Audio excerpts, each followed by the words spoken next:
The lights on Nexus Station flickered like dying stars. Captain Tae-ho stood on the bridge of his ship, watching the massive space station through the viewing screen. Something was very wrong. Ships were leaving the station fast. Too fast. No, one waited in line like they usually did. They just ran. "Captain," said Da-Yun from her seat at the controls. She was his best engineer, and her voice was tight with worry. "I'm getting emergency signals from the station. Lots of them." Tae-ho frowned. Nexus Station was the biggest trading post in this part of space. Aliens from dozens of different worlds came here to buy and sell things. It was always busy, always safe. The station had the best security in the galaxy. What could make everyone run away? "Try to contact the station," Tae-ho said. "Ask them what's happening." Hyun-woo, his security officer, looked up from his screen. "Sir, I'm seeing something strange. The station's defense ships are firing at something inside the station. Not at other ships. At something inside." Before Tae-ho could answer, a voice came through their radio. It was full of static and fear. "This is Commander Jin-A of Nexus Station. We have a code red emergency. All ships stay away from the station. I repeat, all ships stay away. We have a hostile creature loose on the lower levels." Tae-ho knew Jinny. She was a human like him, tough and smart.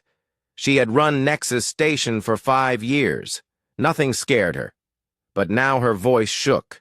"Commander, Jinny, this is Captain Tae-ho of the Soul's Pride. What kind of creature? How can we help?" There was a long pause. Then Jin-A's voice came back, even more scared than before. "Tae-ho, thank God. It's bad. Really bad. Something called a war beast broke out of a research lab. It's killing everything it sees. Our weapons don't work on it. Nothing works on it." Through the viewing screen, Tae-ho could see explosions inside the station. Bright flashes of light that meant weapons fire. But the explosions were moving through the station like a wave. Whatever was causing them was moving fast and leaving destruction behind. "How many people are still on the station?"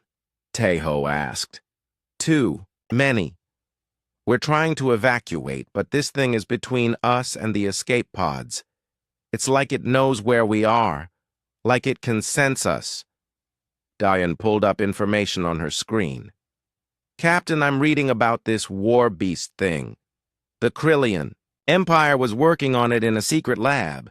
It says here it's some kind of bioweapon, made to be the perfect killer. The Krillians were known for making dangerous things. They had been at war with someone for as long as anyone could remember. But even they wouldn't be crazy enough to make something they couldn't control. Would they?" "What do you mean, perfect killer?" Tae-ho asked. Da-Un read from her screen. "It says the creature can't be stopped by normal weapons. It gets stronger when it fights. It can sense living things from far away. And it never gets tired, never gives up, never stops hunting." Hyun-woo looked sick. "Captain, if that's true, then everyone on that station is going to die." Tae-ho thought about all the innocent people on Nexus Station. Traders, families, children. His own daughter, so young, was sleeping in her room on the ship. She was only 6 years old. What if she had been on that station? "Jin-A, we're coming to help," Tae-ho said into the radio. "No!" Jin-A's voice was sharp. "Stay away, Tae-ho. You have a child on your ship. This thing kills everything. Even our best soldiers couldn't slow it down.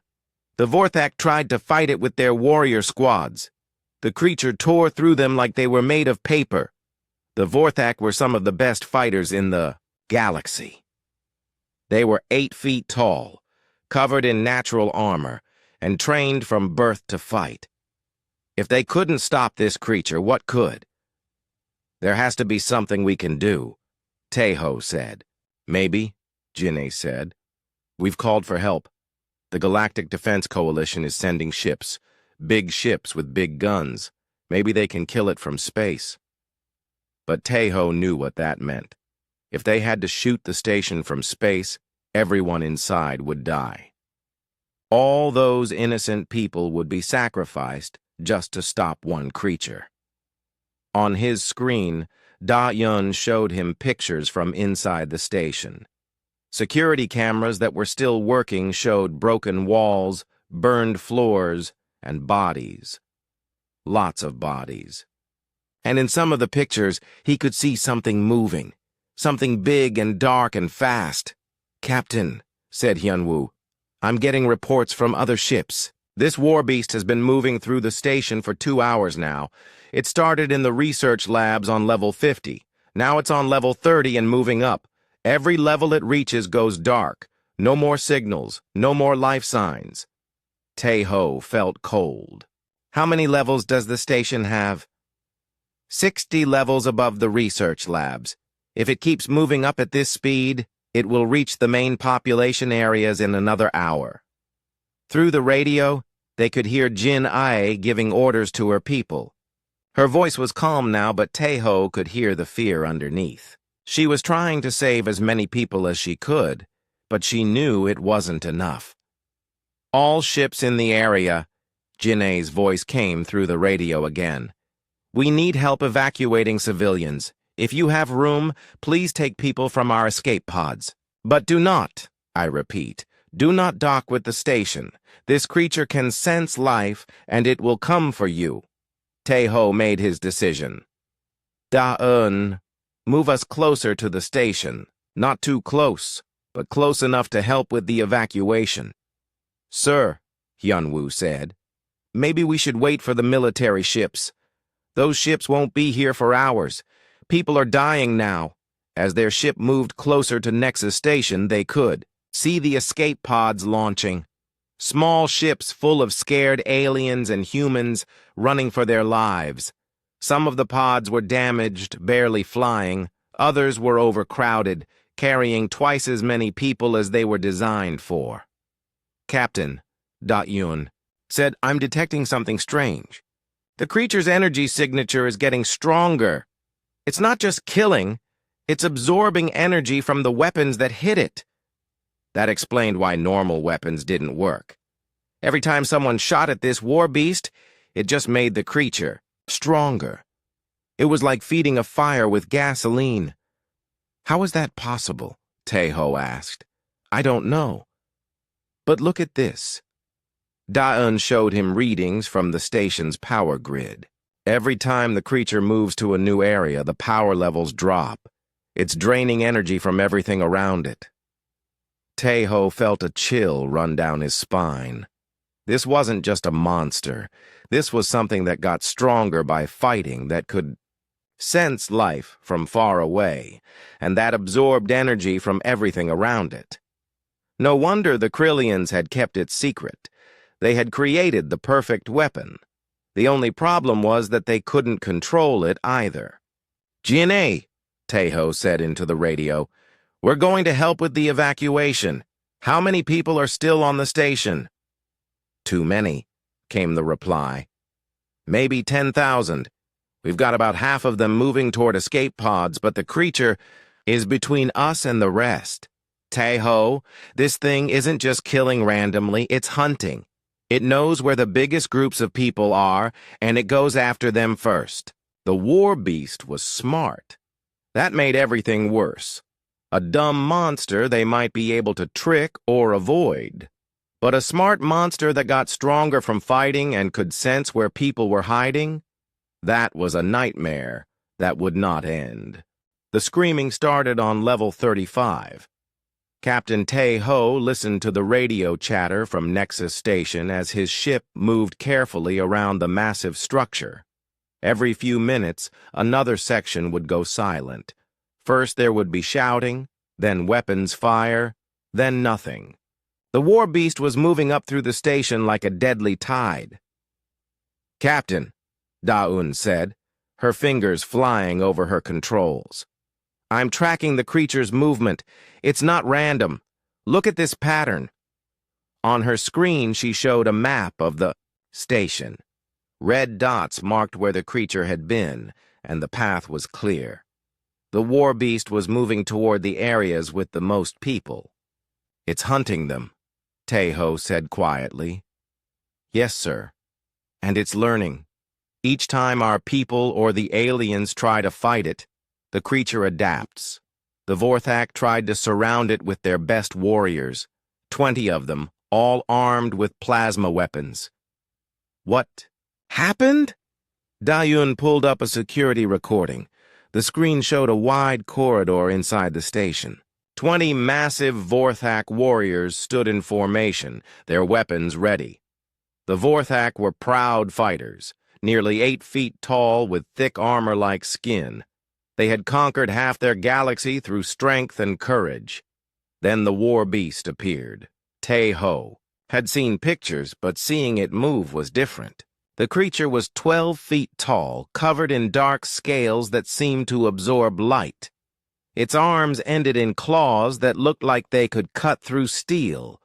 But the worst part was how it moved. Fast, but not hurried. Like it knew it had already won. The Vorthak opened fire. Their plasma weapons lit up the corridor with bright energy beams. The weapons were powerful enough to destroy a small ship, but when the light faded, the war beast was still standing. The energy seemed to flow into its scales, making them glow. It absorbed the plasma, Da-Un whispered. On the screen, the creature moved forward. The Vorthak warriors were brave. They didn't run. They kept firing even as the war beast reached them. It took less than 30 seconds. When the creature moved on, 20 of the galaxy's best warriors were dead. Dear God, Hyunwoo said. No wonder everyone's running. The radio crackled with Jin-A's voice. All ships, this is Nexus Control. The creature has reached level 40. We're evacuating everyone from levels 40 through 60. If you're still on those levels, get to the escape pods now. Through the viewing screen, Tae-ho could see more escape pods launching from the station. Small lights against the darkness of space, each one carrying people who had lost everything but their lives. Captain, Da-Yun said, I'm getting reports from other parts of the galaxy. Military ships are coming, but the closest ones are still 3 hours away. What kind of ships? Galactic Defense Coalition. 3 heavy cruisers and a dreadnought. The kind of ships they use to fight entire fleets. Tae-ho felt hope for the first time in hours. The Coalition's heavy ships had weapons that could destroy planets. Surely they could kill one creature. But then another voice came through the radio. It was different from Jin-A's calm commands. This voice was full of panic. This is the Zenthari research vessel, Bright Logic. We just arrived at Nexus Station. Our combat robots have engaged the creature. All robots destroyed. Repeat, all combat robots destroyed. The creature appears to be immune to energy weapons and adapts to physical attacks in real time. The Zenthari were the most advanced species in the galaxy when it came to technology. Their combat robots were machines of perfect efficiency, armed with the latest weapons and powered by quantum batteries. If even they couldn't stop the war beast, what could? How many robots did they send? Hyunwoo asked. Dae-yeon checked her screen. 50 combat robots, the best the Zenthari have. And they're all destroyed? According to this, it took the creature less than 10 minutes. Tae-ho felt sick. This wasn't just a monster. This was something that seemed designed to defeat everything the galaxy could throw at it. Every weapon, every tactic, every advantage that the civilized species had developed over thousands of years meant nothing to this creature. Captain, came Jin-A's voice again. We're getting reports from the Milani collective ship that just arrived. They're trying to use their psychic powers to control the creature's mind. The Milani were strange beings who could read thoughts and control minds with their psychic abilities. They had stopped wars by forcing enemy leaders to feel peaceful. If anyone could control the war beast without fighting it, it would be them. They waited. The radio was quiet for several minutes. Then a new voice came through, speaking in the musical language of the Milani. Daeyun's computer translated it. The mind of the creature burns like a star. We cannot approach it. Its thoughts are pain and hunger and rage, but not natural rage. Designed rage, created rage. It knows only one thing: kill. We retreat. We cannot help. We are sorry. Even the Milani, with all their mental powers, couldn't touch the creature's mind. What did they mean by designed rage? Taeho asked. Daeyun pulled up more information. Captain, I think I found something. This creature wasn't just bred by the Krillians. It was engineered, built. Every part of it was designed for a specific purpose. What purpose? To be the perfect weapon. Look at this. She showed him a stolen Krillian document. The project was called Ultimate Soldier. They wanted to create something that could fight entire armies alone, something that would never retreat, never surrender, never stop.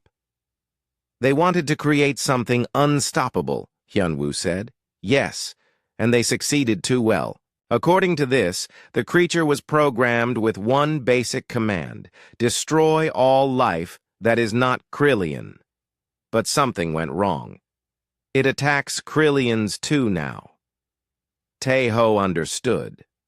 The Krillians had tried to create the ultimate weapon, but they had lost control of it. Now it was loose, and it would kill everything in its path until someone found a way to stop it. How did it escape? He asked. The research station was attacked by rebels. During the fighting, someone damaged the creature's containment unit. It broke free and killed everyone on the station. Then it somehow got onto a transport ship that was heading for Nexus Station. And now it's here. Yes, sir. And it's still following its programming. Kill everything that lives. The radio crackled again. This time it was a voice Taeho didn't recognize. A deep, rumbling voice that spoke with authority. This is War Commander. Krell of the Vorthak Empire. We have lost 20 of our finest warriors to this creature. But the Vorthak do not run from any enemy. We are sending 100 more warriors. We will stop this beast or die trying. They're going to get themselves killed, Hyunwoo said. The Vorthak would rather die fighting than live knowing they ran away, Taeho replied. It's their way. But he knew it wouldn't work. If 20 Vorthak warriors couldn't even slow the creature down, 100 wouldn't make a difference. The war beast would just absorb their weapon's energy and become even stronger. Captain, Da-un said, I'm detecting something new. The creature's energy readings are increasing. Every time it kills something, every time it absorbs weapon energy, it gets more powerful.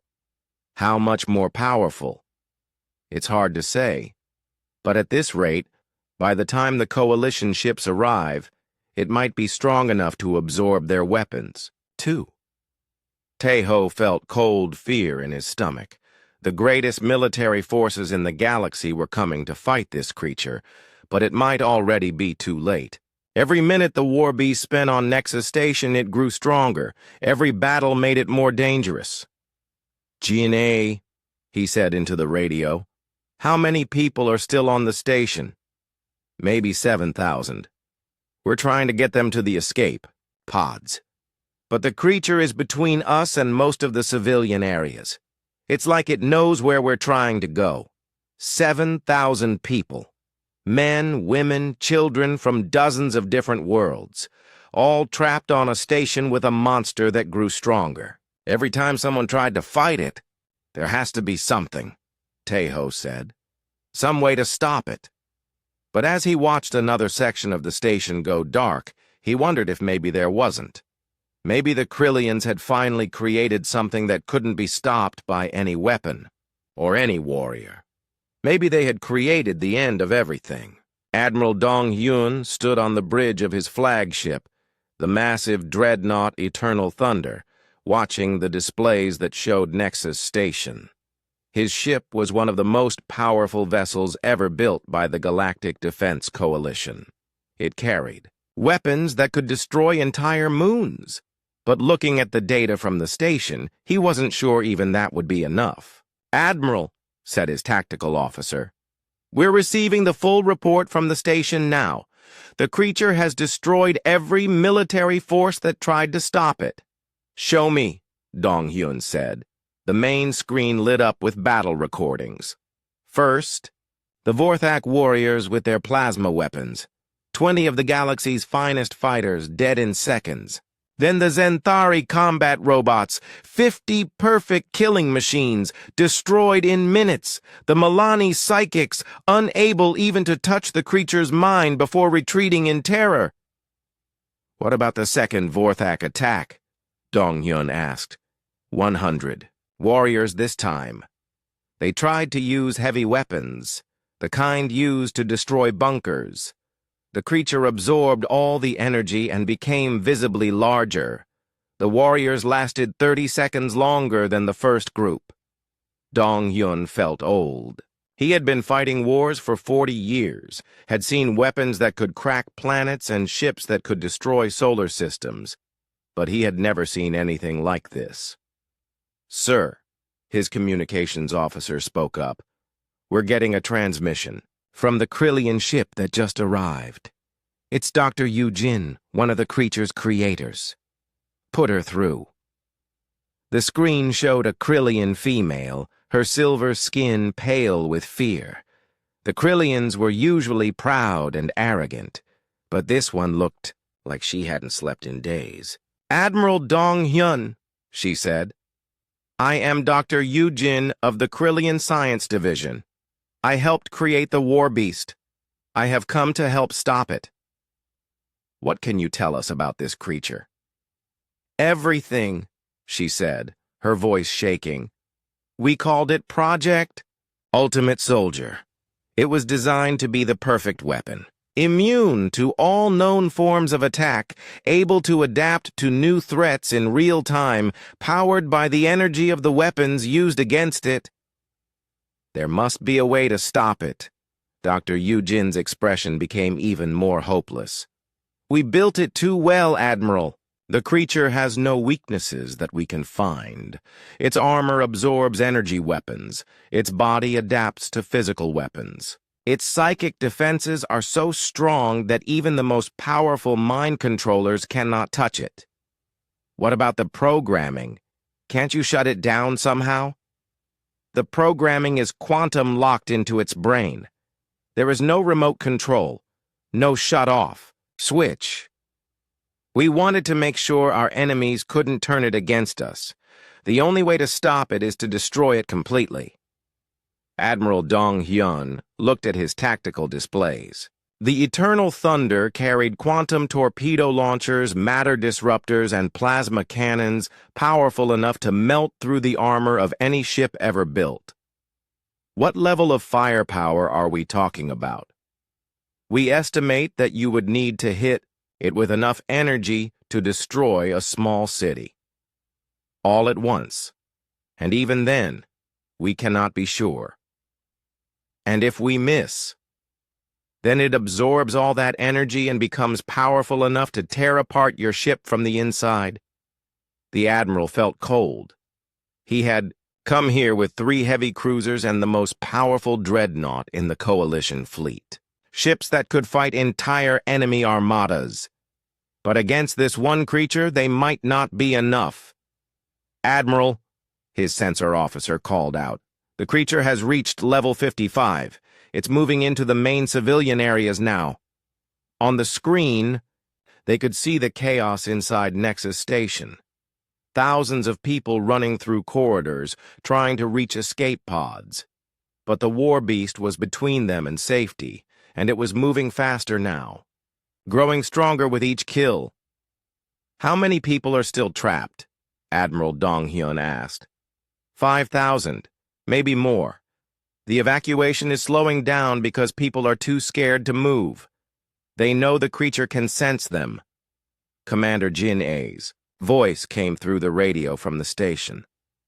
Admiral, we need those ships now. This thing is hunting civilians. It's not just killing soldiers anymore. It's going after anyone it can find. We're moving into position now, Admiral Dong-hyun replied. But we need to get your people away from the creature first. Our weapons are too powerful. If we fire while people are nearby... I understand. We're trying to clear the area, but it's difficult. The creature seems to know what we're doing. Every time we try to evacuate a section, it moves to block us. Doctor, Yujin spoke up again. Admiral, the creature learns from every encounter.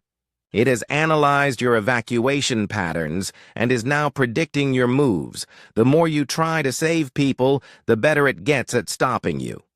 You're saying it's getting smarter? Yes. The bio-neural processors in its brain are designed to adapt to any situation. It learns tactics, strategies, weaknesses. By now, it probably knows more about fighting humans and coalition forces than most of your generals. Admiral Dong-hyun realized they were in an impossible situation. Every minute, they waited. More people died. But if they attacked while civilians were near the creature, they would kill the very people they were trying to save. And if they waited too long, the creature would become too powerful for even their weapons to stop. Sir, his tactical officer, said, I have an idea. What if we don't try to kill it directly? What if we try to contain it? How? We could target the station's structure around the creature, collapse several levels, trap it under tons of metal and rock. It might not kill the creature, but it could hold it long enough for us to evacuate everyone else. Dr. Yujin shook her head. It won't work. The creature's strength is enormous. It could dig itself out in hours, maybe less. And being buried would just make it angry. Angry? Admiral Dong-hyun asked. The creature's emotions are programmed to increase its combat effectiveness. Fear makes it stronger. Pain makes it faster. Anger makes it smarter. The more you hurt it, the more dangerous it becomes. This was worse than anything Admiral Dong-hyun had ever faced. An enemy that got stronger when you fought it, smarter when you hurt it, and more dangerous when you made it angry. How do you fight something like that? Admiral, came Jin A's voice again. The creature has broken through our defenses on level 58. It's heading for the main civilian shelters. We have 3,000 people trapped there. Time to intercept? 20 minutes at most. Admiral Dong-hyun made his decision. All ships move to attack positions. Target the creature with everything we have. One massive coordinated strike. Sir, Dr. Yujin said urgently, if the creature survives, it will absorb enough energy to become unstoppable. It could become powerful enough to destroy your entire fleet. If we don't try, 3,000 innocent people will die in the next 20 minutes. And if we fail, everyone dies eventually. Admiral Dong-hyun looked at his ships on the display. 4 of the most powerful vessels ever built, crewed by the best soldiers in the galaxy, against one creature that had already proven it could defeat anything sent against it. Sir, his communications officer said, we're getting reports from across the galaxy. Every major military force is watching this battle. The Altarian Empire, the Zephyrian Federation, the hegemony of suns. Everyone wants to know if this creature can be stopped. What are they saying? Some are preparing to evacuate entire star systems. Others are talking about... The officer paused. What? Destroying Nexus Station completely, using planet-killer weapons to make sure the creature dies. With it, Admiral Dong-hyun felt sick. Planet-killer weapons were only used in the most desperate situations. They would turn the entire station and everyone on it into atomic dust.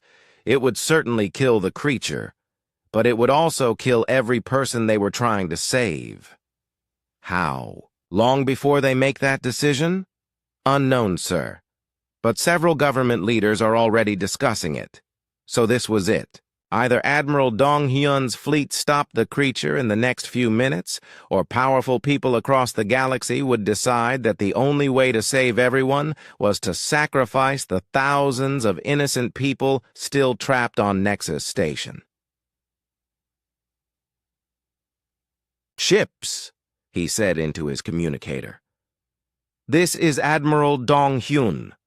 We have one chance to save those people. If we fail, they're all going to die anyway. Target the creature. Prepare to fire everything we have." "Sir," Dr. Yujin said one last time, "if this doesn't work, the creature will be powerful enough to leave the station. It could steal a ship, travel to other worlds. This could be the beginning of the end for all of us." Admiral Dong-hyun nodded. He knew the risks. But sometimes, when facing the impossible, you had to try anyway, because the alternative was giving up, and he had never learned how to do that. "Fire when ready," he said. 6-year-old So Young woke up from her nap to the sound of her father's worried voice coming through the ship's walls. She rubbed her eyes and looked around her small room. The pretty stars outside her window were moving differently than usual, and the ship felt like it was flying in circles instead of going straight. She got out of bed and pressed her ear to the door. Father was talking to Da-eun and Hyun-woo about something called a war beast. Their voices sounded scared, which was strange because her father was never scared of anything.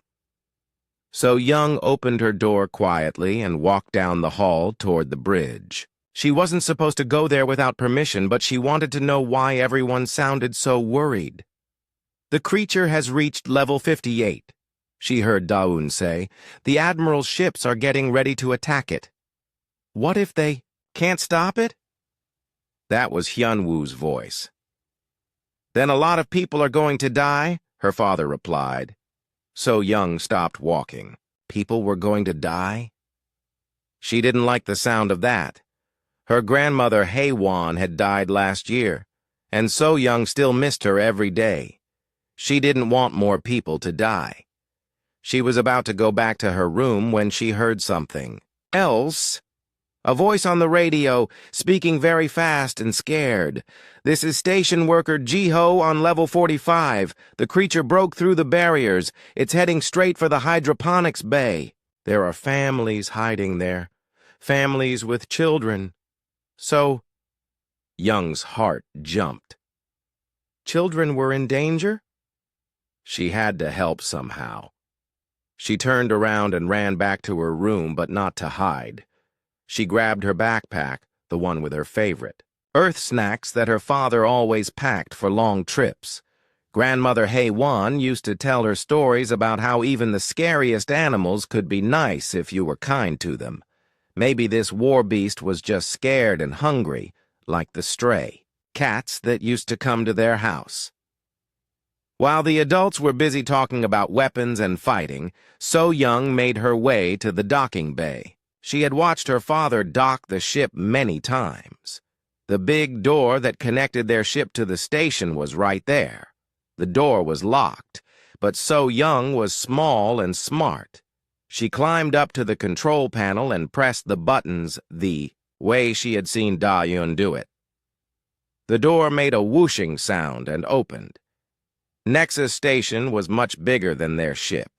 The hallways were wide enough for giants to walk through, and there were signs everywhere in languages So Young couldn't read, but she could follow the sounds. Somewhere in the distance, she could hear people shouting and running. She also heard something else, a deep, rumbling sound like thunder, but it moved. That must be the war beast. So Young wasn't scared. Her father had taught her that being brave didn't mean you weren't afraid.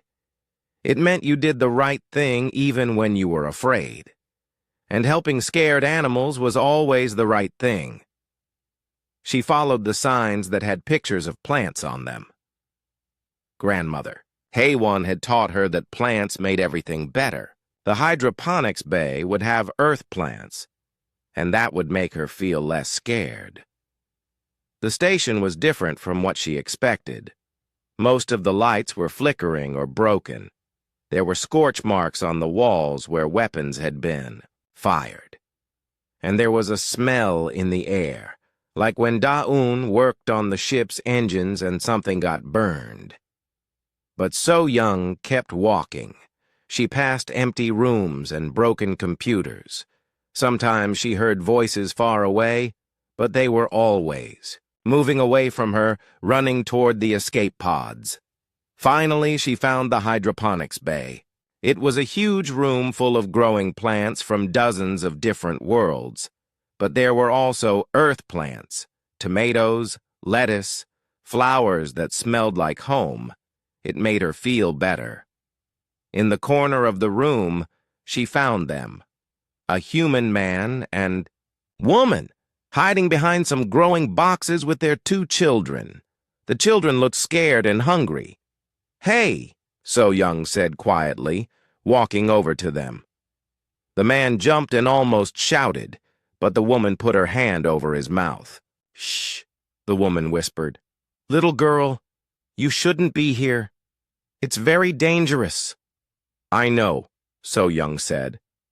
"I heard about the war beast. Are you okay?" The woman's name was Yunbi, and the man was Jiho.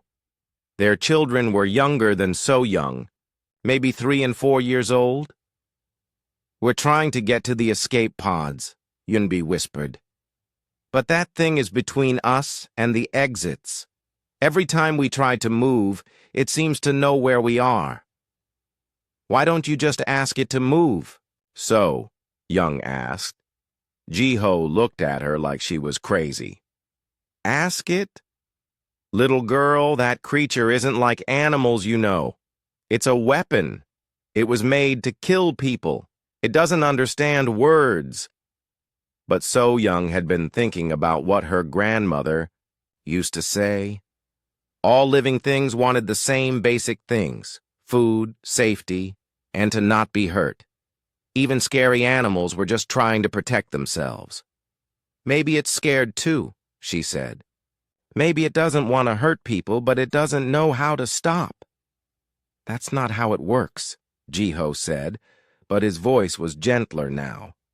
"The creature was programmed to kill. It can't choose to stop." So Young pulled out her backpack and showed them her snacks. Grandmother HFY always said that sharing food was the best way to make friends, even with animals that seemed mean. "This isn't an animal," Yunbi said, "and it's not hungry for food." But So Young was 6 years old, and 6-year-olds often see things that adults miss. She had heard her father and his crew talking about how the creature absorbed energy from weapons.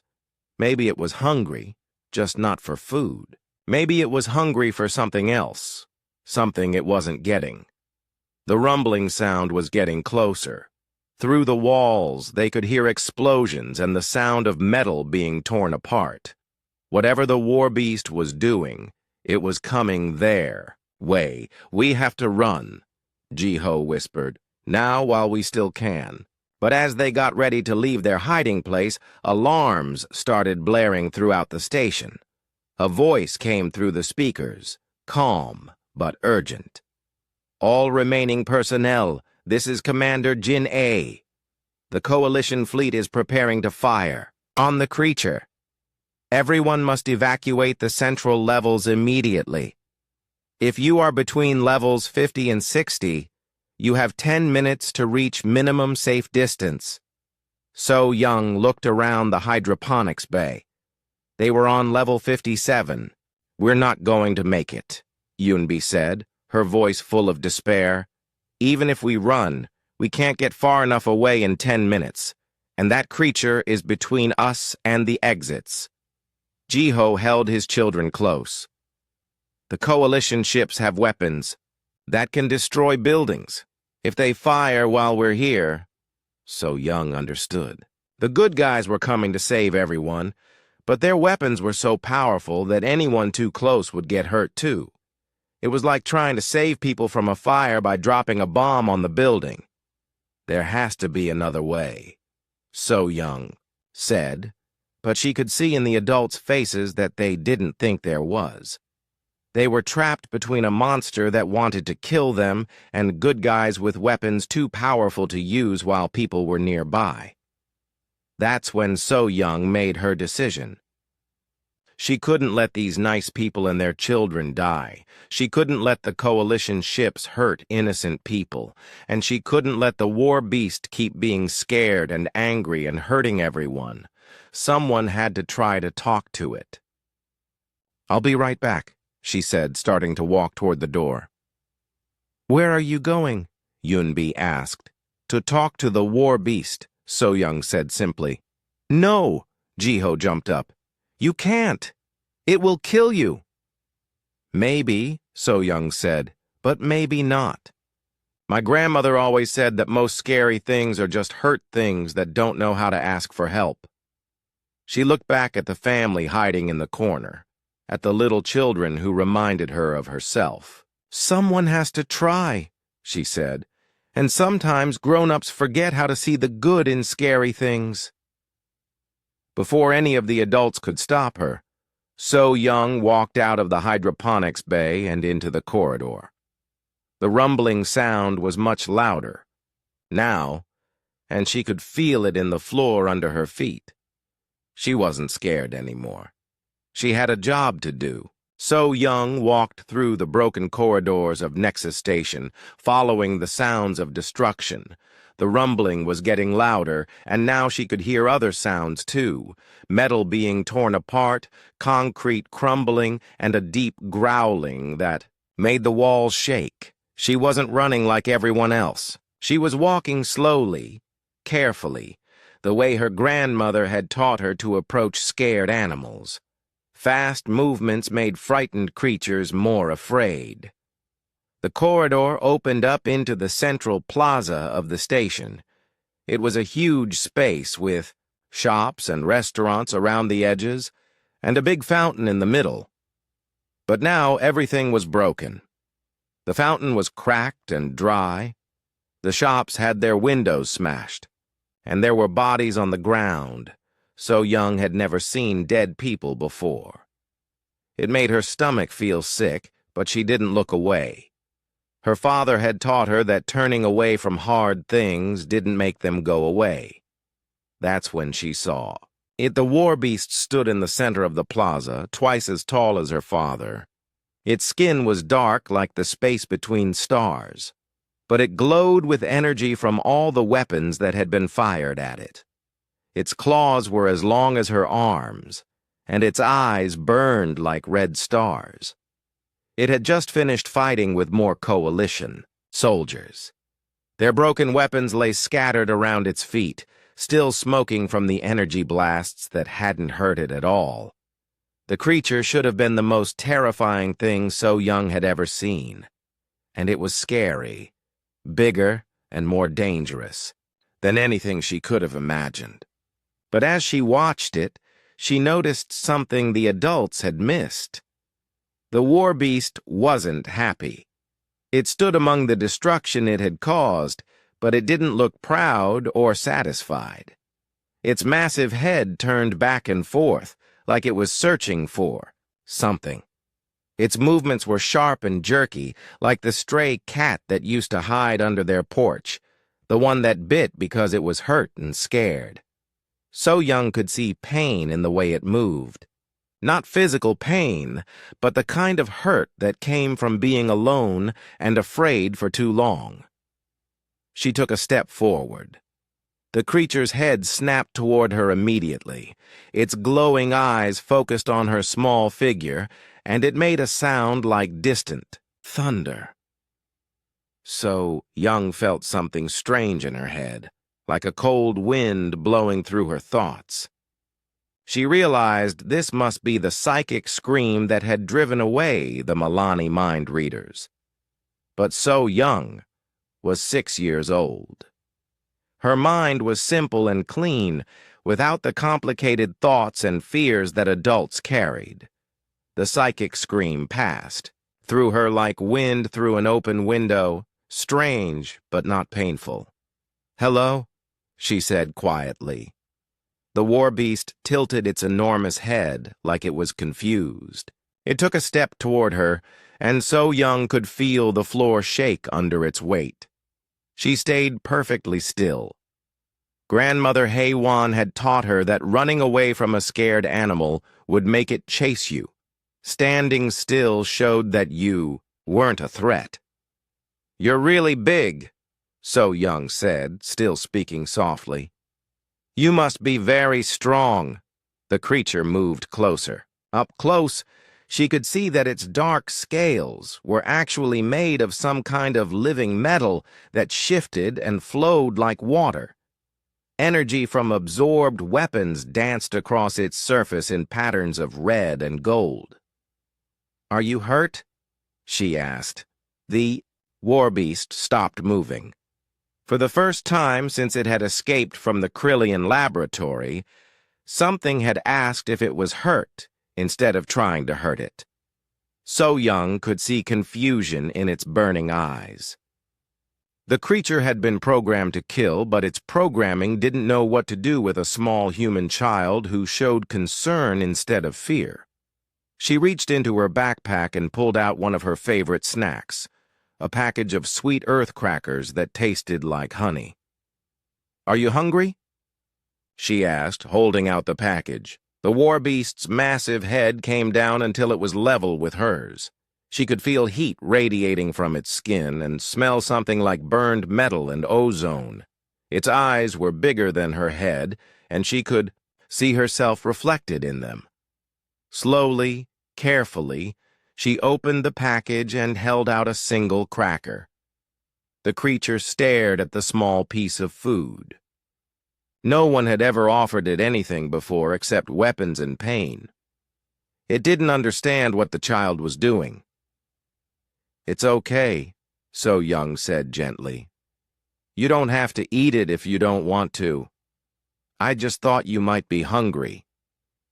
She set the cracker down on the ground between them and took a step back, giving the creature space.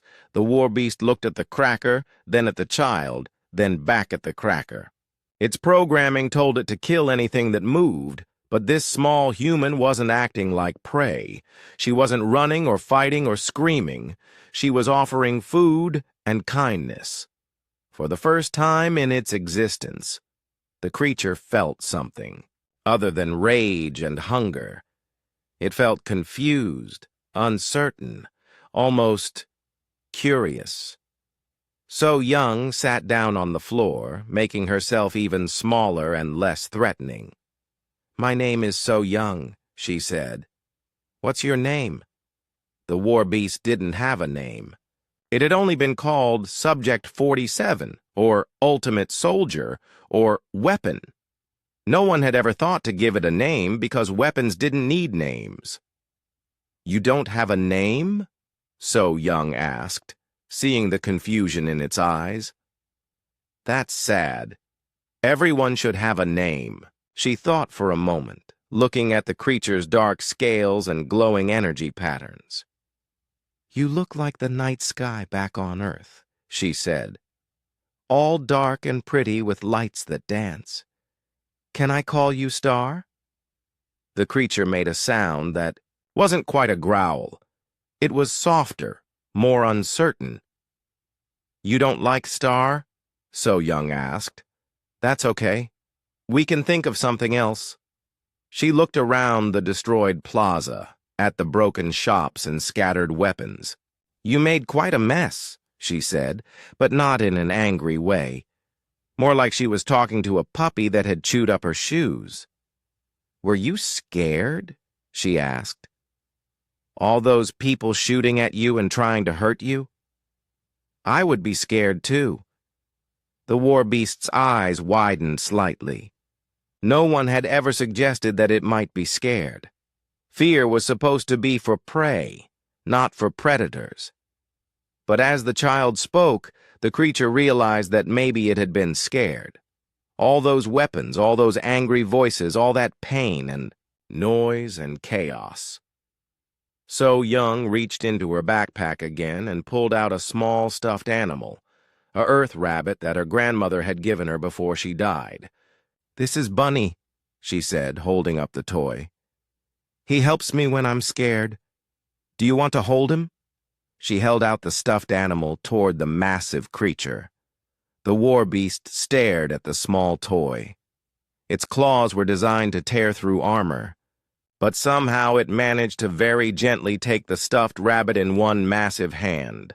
The toy looked impossibly tiny against its dark scales. "Bunny is very brave," So Young said. "He's not afraid of anything. Maybe he can help you be brave too." The creature held the stuffed animal carefully, like it was made of the most fragile glass. For the first time since its creation, something was trusting it to be gentle instead of demanding that it be violent. In the distance, alarms were still blaring. Admiral Dong Hyun's ships were preparing to fire their massive weapons. In a few minutes, they would unleash enough energy to destroy several city blocks. But in the central plaza of Nexus Station, a 6-year-old girl sat peacefully next to the most dangerous creature in the galaxy, sharing snacks and talking about stuffed animals. And for the first time in its short, violent life, the war beast didn't want to kill anything. It just wanted to understand why this small human wasn't afraid of it, and why her kindness felt better than all the absorbed energy from 1,000 weapons. So Young watched the massive creature hold her stuffed rabbit with surprising gentleness. The war beast's glowing eyes kept looking between the toy and her face, like it was trying to understand something completely new. "You're being very careful with Bunny," So Young said softly. "Thank you." The creature made a sound that was almost like a purr, deep and rumbling but not threatening. It was the first time it had ever made a sound that wasn't meant to scare or hurt. So Young stood up slowly and took a small step closer. The war beast watched her but didn't move away. She was close enough now to see the energy patterns flowing under its dark scales like lightning trapped under glass.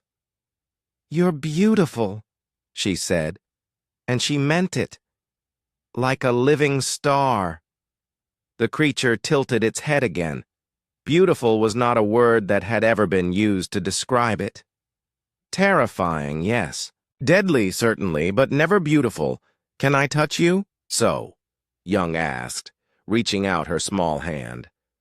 The war beast looked at her hand, then at her face. Every instinct in its programmed mind told it to attack anything that came too close.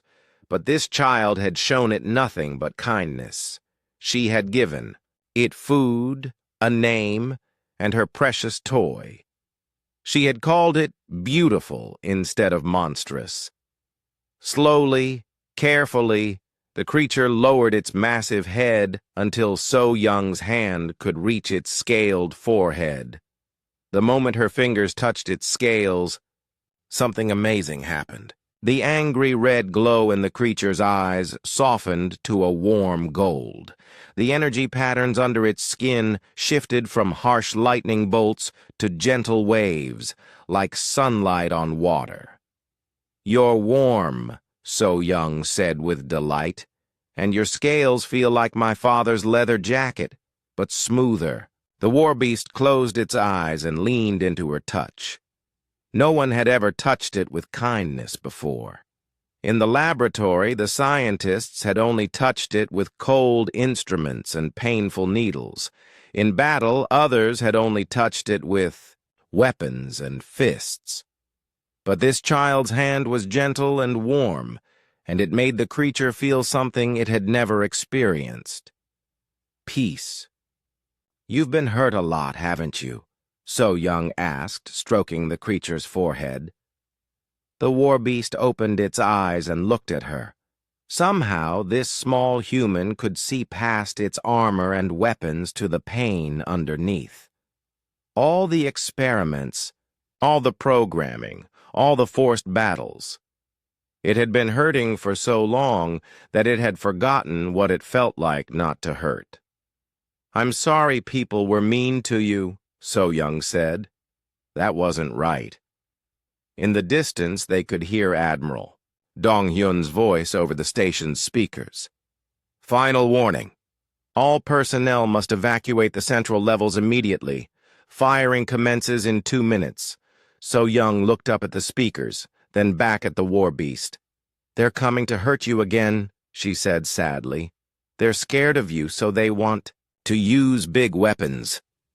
The creature's eyes began to glow brighter, and the peaceful energy patterns under its scales started to shift back toward the angry lightning. Its programming was reasserting itself, preparing for another battle. "No," So-Young said firmly, placing both hands on the creature's massive head. "Don't get angry. Getting angry just makes everything worse." The war beast looked at her, confused. Its entire existence had been about getting angry, about fighting, about destroying. How could it not get angry when more enemies were coming? "When I get really scared or angry," So-Young said, "my father taught me to take deep breaths and count to 10. It helps me remember that I'm safe and that people love me." She demonstrated, taking a slow, deep breath and counting on her fingers. 1, 2, 3. The creature watched her, fascinated. It had never seen anyone respond to danger by becoming calmer instead of more violent. "Try it," So-Young encouraged. "Breathe in slowly." The war beast didn't need to breathe the way humans did, but it tried to follow her example. It drew air into its massive lungs and held it. "Good," So-Young said. "Now breathe out slowly and think about something nice." As the creature exhaled, So-Young kept talking in her soft, calm voice. "Think about how nice it felt when I gave you Bunny. Think about how the crackers tasted. Think about how it feels when someone touches you gently instead of hurting you." The angry energy patterns under the creature's scales began to settle again. The red glow faded from its eyes. "That's better," So-Young said with a smile. "See? You don't have to be angry all the time." Admiral Dong-Hyun's voice came over the speakers again. 1 minute to firing. All ships, prepare quantum torpedoes." So-Young knew they were running out of time.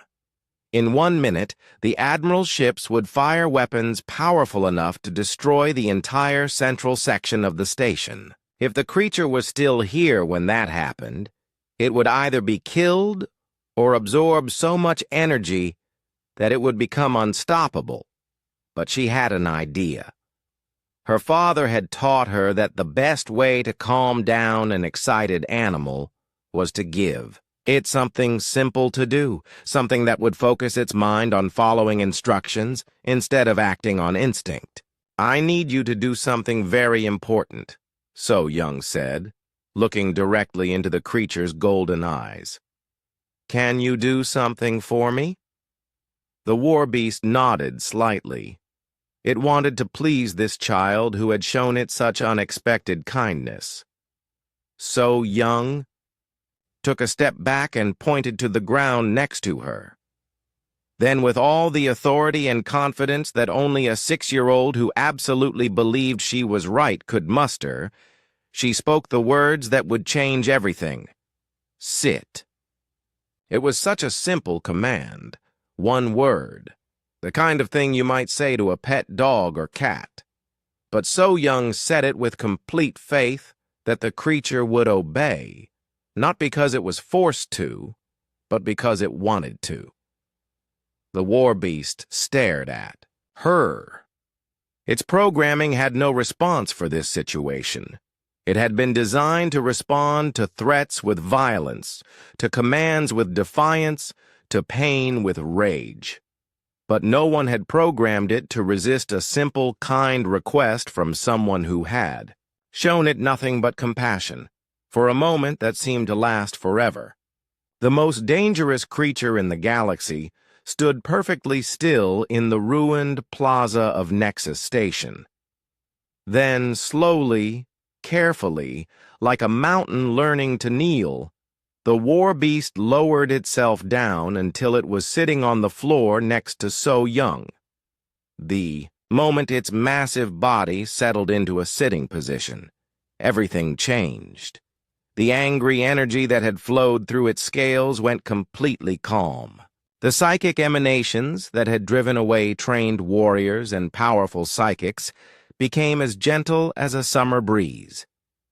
For the first time since its creation, the ultimate soldier was not preparing for battle. It was simply sitting quietly next to a little girl who had asked it nicely to sit down. "Good," So Young said, reaching up to pat the creature's head like she would pet any friendly animal. "You're a very good listener." Through the viewing screens all around the galaxy, billions of beings watched in absolute silence as a human child accomplished what the greatest military forces in known space could not. She had asked the unstoppable killing machine to sit, and it had obeyed. Across the galaxy, every military commander, government leader, and scientist stopped what they were doing to stare at their screens in complete disbelief. On the bridge of the Eternal Thunder, Admiral Dong Hyun stood frozen with his finger hovering over the firing button. The massive quantum torpedoes were locked and loaded, ready to unleash enough destruction to level a city. But the target was no longer behaving like a target. "Sir," his tactical officer whispered, "the creature, it's just sitting there." "I can see that," Admiral Dong Hyun replied, his voice filled with wonder. "Cancel the firing sequence." "Sir, cancel it. Now." Throughout the fleet, weapons powered down as every officer tried to understand what they were seeing. The most dangerous creature ever created was sitting peacefully in a ruined plaza, while a small human child petted its head like it was the family dog. On Nexus Station, Captain Tae-ho was running through the corridors with his security team, frantically searching for his daughter. When he heard about the child on the security monitors, his heart had nearly stopped. "So Young," he called out as he reached the central plaza. "So Young, where are you?" He rounded the corner and stopped dead in his tracks. There was his 6-year-old daughter, sitting cross-legged on the floor next to the most feared weapon in the galaxy, sharing her snacks with it like they were having a picnic. "Hi, Daddy," So Young said cheerfully, waving at him. "This is my new friend. He doesn't have a name yet, but I was thinking maybe Star because he's all dark and sparkly." Tae-ho felt his legs go weak. His little girl was close enough to the war beast that it could kill her with one swipe of its claws. But instead, the creature was gently holding her stuffed rabbit and watching her with what could only be described as affection. "So Young," Tae-ho said very carefully. "Please come. Here, slowly." "It's okay, Daddy," So Young said. "He's not scary anymore. He was just scared and hurt, and nobody was being nice to him." Dr. Kang Min appeared beside Tae-ho, carrying his sensor equipment. He immediately began taking readings of the creature, and what he saw made him gasp.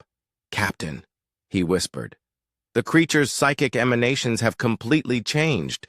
The rage patterns are gone. It's not even in combat mode anymore." "What does that mean?" "It means your daughter somehow did what our greatest psychic specialists couldn't do. She calmed it down."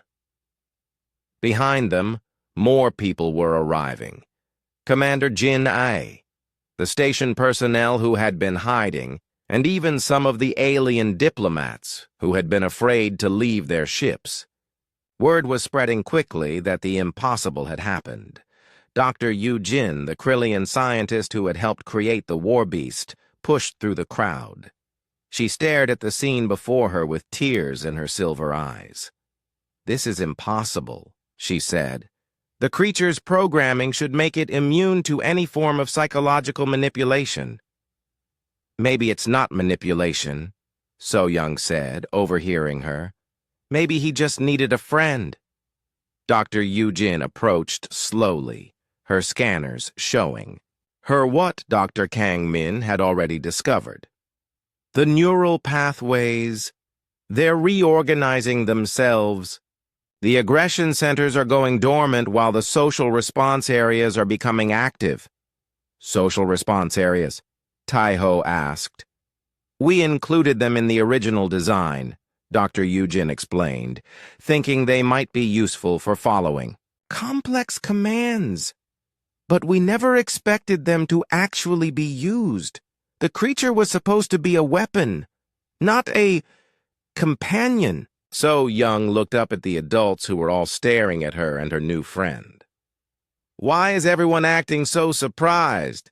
He's just lonely. Anyone could see that." "But the weapons," Commander Jin Ai said. "It destroyed our best defenses. It killed hundreds of people." So-Young's face became sad. "I know. That was really bad. But he didn't know how to stop. Nobody taught him that he could choose not to hurt people."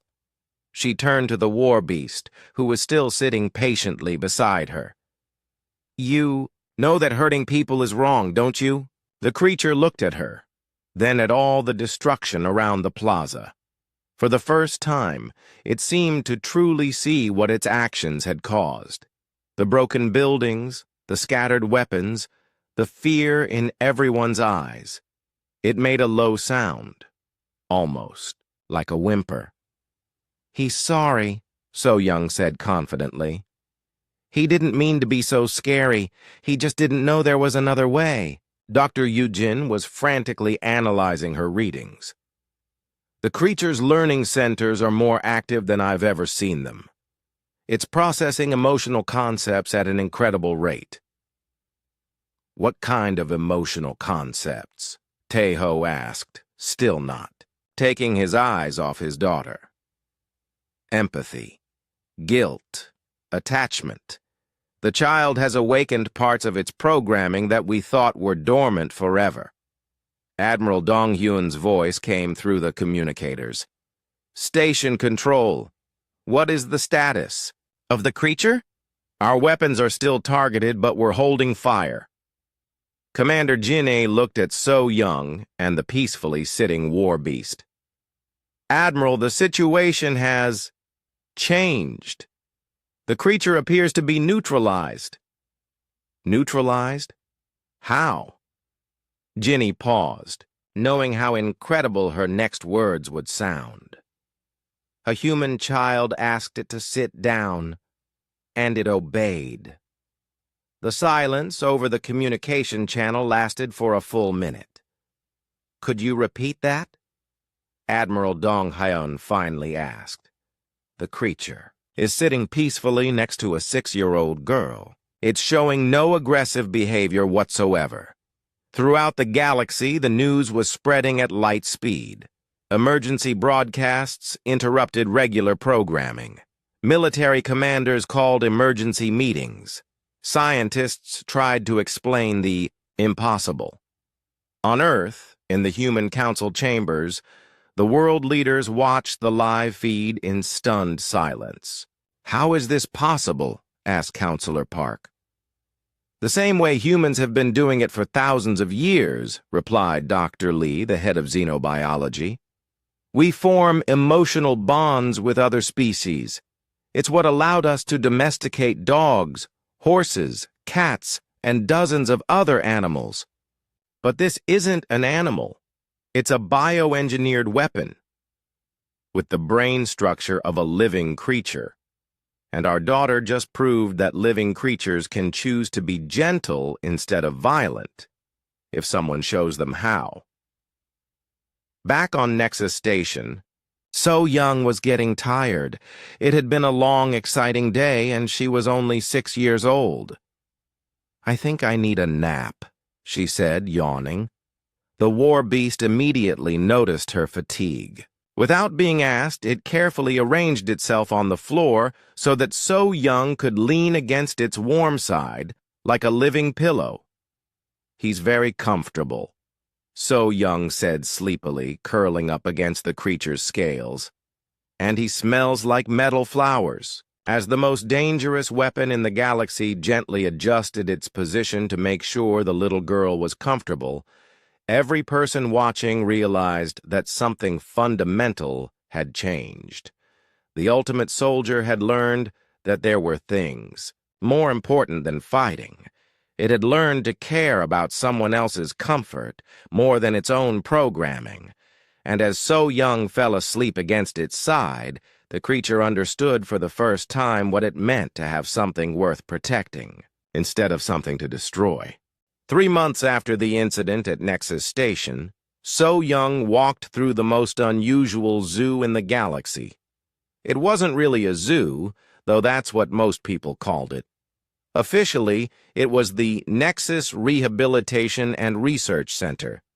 But to So Young, it was just the place where her friend lived. The building was beautiful, with wide spaces full of plants from dozens of different worlds. There were pools of clean water, soft places to rest, and lots of room to move around. It looked more like a park than a prison. "Star!" So Young called out as she entered the main habitat area. The war beast looked up from where it had been carefully tending a garden of earth flowers. Over the past 3 months, it had grown gentler and calmer, though it was still 12 feet tall and covered in dark scales. The angry red glow had never returned to its eyes. Now they were always the soft gold color that appeared when So Young was near. "I brought you something," So Young said, pulling a new book from her backpack. "It's about dragons. Daddy says dragons are like you. Big and strong and magical, but in the stories, some of them are good friends to humans." The creature carefully set down the tiny watering can it had been using and came over to So Young. It had learned to read simple words, and it loved when she brought new books. Dr. Sung Ho, one of the scientists studying the war beast, watched from nearby. He was amazed every day by how much the creature continued to change and learn. "It's emotional. Development is remarkable," he told his colleague, Dr. Mi Young. 3 months ago, it only knew how to fight and destroy. Now it gardens, reads, and shows genuine care for others. "The question," Dr. Mi Young replied, "is whether this change is permanent, or if the creature could revert to its original programming under stress." They had tested this, carefully and safely. Loud noises, bright lights, even recordings of weapons fire. The creature would become alert and protective, but never aggressive. It seemed that So Young had fundamentally rewired something deep in its brain. Captain Tae-ho entered the habitat area, followed by several important-looking people in military uniforms. So Young waved at her father, then continued reading to the war beast about friendly dragons. "Generals," Tae-ho said to the visitors, "I'd like you to meet my daughter So Young and her friend." The generals stared in amazement. They had come from across the galaxy to see the impossible for themselves, the ultimate soldier, designed to be the perfect weapon, now sitting peacefully and listening to a children's story. "How do we know it's safe?" asked General Kim from the Altarian Defense Force. As if to answer his question, a small maintenance robot rolled into the area to clean the floors. The war beast immediately noticed the robot was having trouble with a broken wheel. Without being asked, it gently picked up the robot and used one of its precise claws to fix the problem, then set the robot down carefully. "It fixes things now, instead of breaking them," Taeho explained. The rehabilitation center staff say it spends most of its time helping with maintenance and caring for the plants. General Park from Earth's Defense Council shook her head in wonder. Our scientists have been studying the recordings of that day for months. They still can't fully explain how a child's simple command could override such complex programming. Dr. Yu-Jin, who had stayed at the center to continue studying her creation, approached the group. I think I understand it now, she said. We built the creature to be the perfect weapon, but we gave it a brain capable of growth and learning. We never considered that it might learn something other than fighting. What did it learn? General Kim asked. Love, Dr. Yu-Jin said simply. The child showed it unconditional acceptance and kindness. The creature's brain, designed to adapt to any situation, adapted to being loved. And once it learned what love felt like, it wanted to protect that feeling instead of destroying everything around it. So, Young finished reading her story and looked up at all the adults. Why are you all talking so seriously? Star and I are just friends. Your friendship changed the galaxy, General Park said gently. How? Captain Taeho knelt down next to his daughter. Do you remember how scared everyone was of your friend when you first met him? Yes, but they didn't understand that he was scared too. Well, now other people are starting to understand that.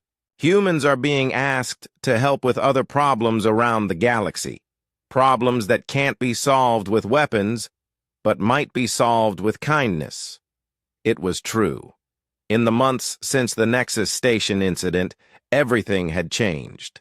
Species that had been at war for centuries were asking human diplomats to help them find peaceful solutions. Ancient conflicts were being resolved through understanding instead of fighting. The galaxy had learned that humans possessed something rarer and more valuable than the strongest weapons or the smartest technology. They had the ability to see the good in others, even when others couldn't see it themselves. The Krillian Empire has asked us to help them with other creatures they created, Dr. Yu-Jin explained. Weapons that they can't control, but that might respond to human empathy, the way this one did. And the Vorthak want human advisors to help them find ways to resolve conflicts without always fighting, added General Kim. So Young listened to all of this with the serious expression she wore when adults were telling her important things. Then she looked at her friend, who was now wearing a flower crown she had made for him from the garden blooms. Star, she said, did you know you're famous? The creature made a sound that the scientists had learned was its version of laughter. Everyone wants to know how a scary monster became a gentle friend, So Young continued. But I think it's easy. You just have to remember that everyone, even scary-looking people, just want to be loved and to feel safe. She stood up and hugged one of the creature's massive arms. And you have to be brave enough to try being kind first, instead of being mean first. The war beast gently hugged her back, careful not to squeeze too hard with its enormous strength. Dr. Sung-Ho turned to the visiting generals. That's the secret, you know. It's not complex psychology or advanced technology. It's simply the courage to show kindness to something that everyone else fears. A 6-year-old's courage, General Park said. The best kind, Taeho replied, watching his daughter play with the most dangerous creature ever created, now turned into the gentlest giant in the galaxy. As the sun set through the transparent walls of the habitat, So Young curled up against her friend's warm side for an afternoon nap, just like she had on that first day.